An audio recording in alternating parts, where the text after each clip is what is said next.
उसके बाद बेटा हमारा टॉपिक है complex formation. That's a very important topic of the D block elements.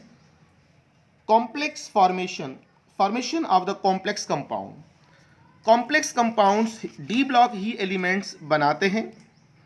और अगर कोई आपसे पूछे कि रीज़न क्या है कि कॉम्प्लेक्स कंपाउंड जितने भी होते हैं, चिलेट्स कंपाउंड जितने भी होते हैं, वो डी ब्लॉक के मेंबर्स ही बनाते हैं, तो बेटा उसका रीज़न है कि डी ब्लॉक एलिमेंट्स में बहुत ज़्यादा वैकेंट ऑर्बिटल्स पाए जाते हैं और उस वैकेंट ऑर्बिटल की वजह से ये आसानी से कॉम्प्लेक्स कंपाउंड बनाते हैं।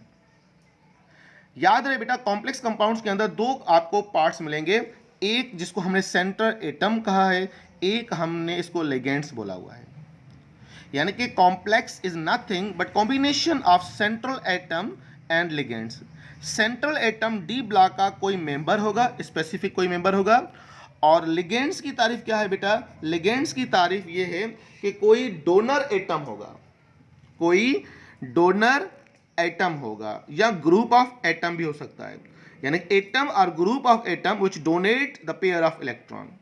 वो जो पेयर ऑफ इलेक्ट्रॉन डोनर होगा जिसको हमने लिगेंड्स कहा है, याद रहे बेटा in terms of inorganic chemistry हम इसको डेंटेड बोलते हैं। क्या बोलते हैं बेटा? डेंटेड बोलते हैं, डेंटेड बोलते हैं। अगर कोई एक एटम या ग्रुप ऑफ एटम एक पेयर इलेक्ट्रॉन यानी कि 2 इलेक्ट्रॉन डोनेट करे तो हम क्या बोलेंगे बेटा? यस, मोनोलिगेंड बोलेंगे। क्या बोलेंगे? मोनो।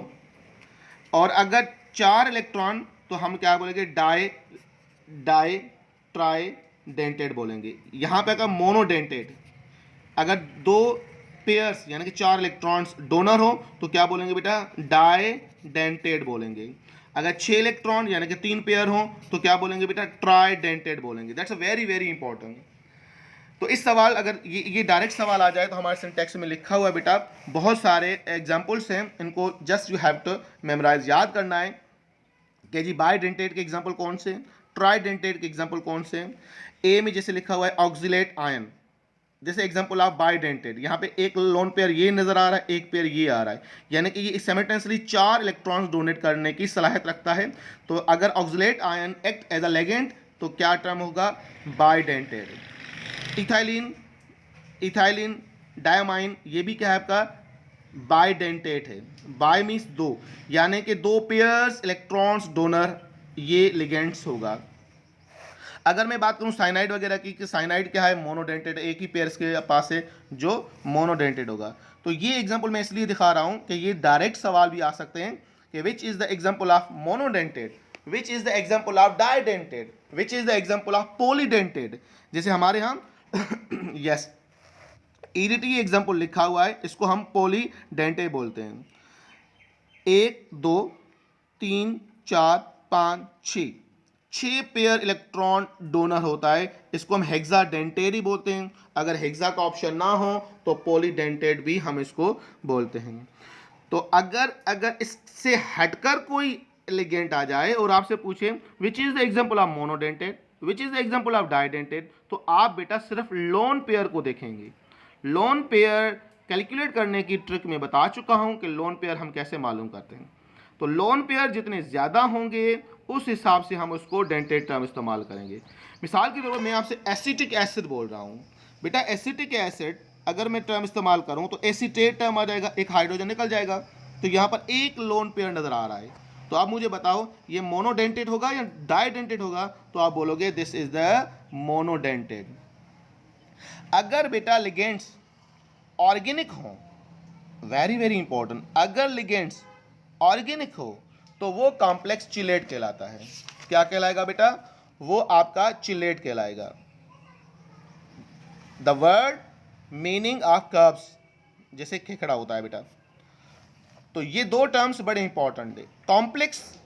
कॉम्प्लेक्स के अंदर अगर लिगेंड्स इनऑर्गेनिक हो तो सिंपली हम इसको कोऑर्डिनेट कंपाउंड कॉम्प्लेक्स बोल सकते हैं। मगर अगर ऑर्गेनिक लिगेंड्स हो, इथाइलिन, मिथाइल या कोई और ऑर्गेनिक कंपाउंड्स हो, जैसे हमारा एग्जांपल होता है प्रोटीन्स, स्पेशली मैं बात करूं हीमोग्लोबिन की, तो हीमोग्लोबिन के अंदर सेंट्रल एटम आयरन है। बाकी ग्लोबिन प्रोटीन जितने भी हैं बेटा, these are the example of organic compound. तो ऑर्गेनिक के अंदर एक लिगेंड्स बन रहा है तो that is term of chelate. तो चिलेट एक पर्टिकुलर टर्म आ जाता है जिसको हम क्या बोलेंगे, यस। अगरचे यहाँ पर अगर आप नज़र आ रहा हो चिलेट, तो चिलेट उन्हीं सेंस में हम वर्ड इस्तेमाल करते हैं जब लिगेंड्स ऑर्गेनिक हो, अदरवाइज हम इसको चिलेट नहीं बोलेंगे। याद रहे बेटा, जो कॉम्प्लेक्स फॉर्मेशन होती है, कॉम्प्लेक्स फॉर्मेशन के अंदर हम दो चीज़ें बड़ी इंपॉर्टेंट फोकस करते हैं। एक जिस पे आपको ज़्यादा फोकस करना है कि इसके अंदर एक कोऑर्डिनेट कोवेलेंट बॉन्ड बन रहा है। अगर आप देखें एक सेंटर एटम और लिगेंड्स के दरमियान कौन सा बॉन्ड बन रहा है, कोऑर्डिनेट कोवेलेंट बॉन्ड बन रहा है, इसलिए हम इसको कोऑर्डिनेट बॉन्ड भी बोलते हैं, इसको हम कोऑर्डिनेशन भी बोलते हैं, इसको हम कोऑर्डिनेशन केमिस्ट्री का पार्ट बोलते हैं। यानी केमिस्ट्री के अंदर कोऑर्डिनेशन केमिस्ट्री हो तो इसका मतलब हम कॉम्प्लेक्स फॉर्मेशन की बात करेंगे, कॉम्प्लेक्स फॉर्मेशन की बात हो तो वहां पर हम सेंटर एटम और लिगेंड की बात करेंगे। लिगेंड जो हो तो उस सेंस में हम क्या बात करेंगे, यस, हम बात करेंगे सेंटर एटम वर्सेस लिगेंड, इनके दरमियान बॉन्ड बन रहा है कोवेलेंट कोऑर्डिनेट कोवेलेंट बॉन्ड, इसलिए हम इसको कोऑर्डिनेशन भी बोलते हैं। तो याद रहे यहाँ पर मैंने 3 पॉइंट्स आपसे कही और तीनों पॉइंट्स पे आपको फोकस करना है। अब हम चलते हैं चौथी पॉइंट्स पर। कोऑर्डिनेशन फॉर्मेशन के अंदर हमें कैसे पता चलेगा कि एक सेंटर एटम में कितने लिगेंड्स अटैच हो सकते हैं और उनकी चार्ज कैसे मालूम करेंगे और oxidation number of the center atom कैसे मालूम करेंगे, that is the very very important. So याद रहे बेटा, जो डी ब्लॉक मेंबर्स होते हैं वो 18 रूल्स को फॉलो करते हैं। किस रूल को फॉलो करेंगे बेटा, 18 रूल को फॉलो करेंगे। जैसे अब अगर बात करें बेटा 18 रूल की, तो डी ब्लॉक एलिमेंट्स ज़्यादातर 18 रूल को ही फॉलो करते हैं। अब छोटा एग्जांपल मैं अपना आयरन से स्टार्ट करता हूँ। आयरन बेटा, जैसा कि हमें पता है, आयरन एटॉमिक नंबर होता है 26। 26 की इलेक्ट्रॉन कॉन्फ़िगरेशन करें तो लास्ट इलेक्ट्रॉन कॉन्फ़िगरेशन होती है इसकी बेटा, yes, 3d and 4s2, 3d5 and 4s2 is electron configuration of the iron। 26 से है बेटा, तो अगर मैं स्टार्ट करूं, शुरू से ही करूं, तो आपको पता है first s2, 2s2, 2p6, 3s2, 3p6, 4s2, 10 और यहाँ पर 10, 20 हो गए, बचे 6 इलेक्ट्रॉन, तो बाकी बचे 3d6, यस 3d6। तो राइट आंसर क्या बनेगा बेटा इलेक्ट्रॉन कॉन्फ़िगरेशन, हमने कहा electron configuration formula 4s2 and 3d6। बेटा इसमें इलेक्ट्रॉन कितने होंगे, 2, डी में 10, तो 2 और 10 कितने, 12, बाकी 6। इसके नज़दीक एक और ऑर्बिटल होता है 4p, जो कि वैकेंट ऑर्बिटल होता है किसका, आयरन का। अब अगर मैं बॉक्स फॉर्म में बनाऊं तो बेटा ये एक कंप्लीट बॉक्स बना, ये कंप्लीट बॉक्स बना। डी के कितने होते हैं, 5 ऑर्बिटल, एक ऑर्बिटल, दूसरा, ये तीसरा, ये चौथा, ये 5वां ऑर्बिटल। और पी के कितने होते हैं, 3 ऑर्बिटल्स होते हैं, 1 2 3 ऑर्बिटल होते हैं। अब मुझे बताओ, अगर जो 2 इलेक्ट्रॉन इसमें आ जाएं, 2 2 2 2 2 2 2 2, तो कितने बेटा, 9, 1 और 5 कितने हुए, 6, 6 और 3 9, 9 को मल्टीप्लाई करें 2 के साथ तो कितना होगा बेटा, 18।